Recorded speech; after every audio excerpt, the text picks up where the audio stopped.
بسم اللہ الرحمن الرحیم۔ جناب فاطمہ زہرا سلام اللہ علیہا تمام جنتی خواتین کی سردار ہیں۔ آپ نے ہمیشہ آخرت کو دنیا پر مقدم رکھا۔ یہی وجہ ہے کہ جب آپ کی شادی مولا کائنات سے ہوئی اور آپ کے بابا رسول خدا آپ سے ملاقات کے لیے آئے تو کیا دیکھا؟ شہزادی ایک معمولی سا لباس زیب تن کیے ہوئے ہیں۔ آپ نے سوال کیا، بیٹا وہ شادی کا جوڑا کیا ہوا؟ شہزادی فرماتی ہیں کہ بابا رات کو ایک سایہ لایا تھا، میں نے وہ لباس اس سائل کو دے دیا۔ رسول کہتے ہیں بیٹا کوئی اور لباس دے دیتی۔ شہزادی فرماتی ہیں بابا آپ نے بارہا مجھے یہ آیت سنائی ہے، لن تنالوا البر حتی تنفقوا مما تحبون، اگر تم نیکی و بھلائی چاہتے ہو تو اس چیز کو راہ خدا میں دے دو جو تمہیں سب سے زیادہ محبوب ہو۔ بابا مجھے وہ شادی کا جوڑا بہت محبوب تھا، بہت پسند تھا۔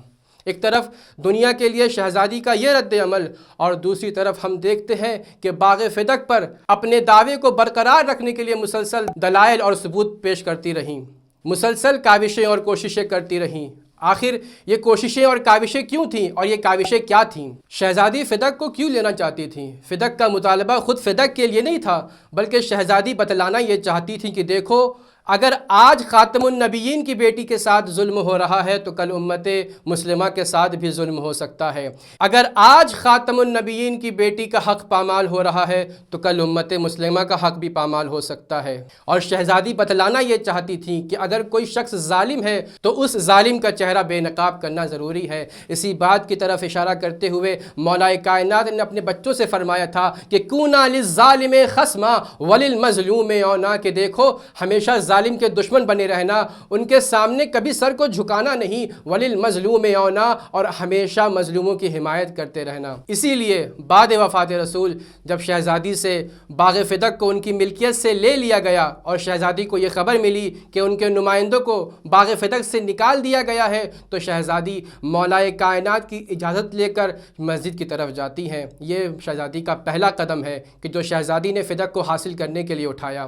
جب شہزادی مسجد پہنچی تو انہوں نے ایک خطبہ ارشاد فرمایا۔ انہوں نے کہا کہ دیکھو فدق بابا نے مجھے تحفے میں دیا تھا، تو اس لیے اس فدق کو مجھ سے چھیننے کے لیے تمہارا کوئی حق نہیں ہوتا ہے۔ جب شہزادی کے اس مقدمے کو بھی خلیفہ وقت نے، حاکم وقت نے قبول نہیں کیا تو شہزادی نے دوسرا قدم اٹھایا، اور وہ قدم یہ تھا کہ اگر تم یہ کہتے ہو کہ بابا نے مجھے یہ تحفہ نہیں دیا تھا تو کم سے کم میراث کی صورت میں بھی باغ فدق میری ملکیت میں آنی چاہیے، یہ میرا حق ہے۔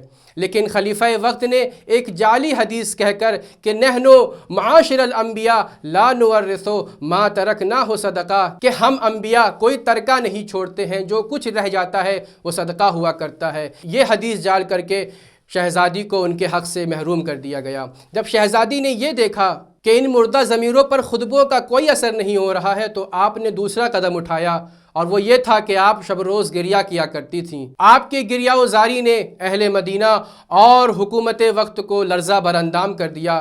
سب آپس میں یہ سوال کرتے تھے کہ آخر رسول کی بیٹی کیوں شب و روز گریہ کرتی ہے؟ آخر حکومت نے شہزادی پر کون سا ظلم کر دیا ہے؟ شہزادی کا یہ احتجاجی انداز حکومت وقت کے لیے سب سے زیادہ خطرے کا سبب بنا تھا۔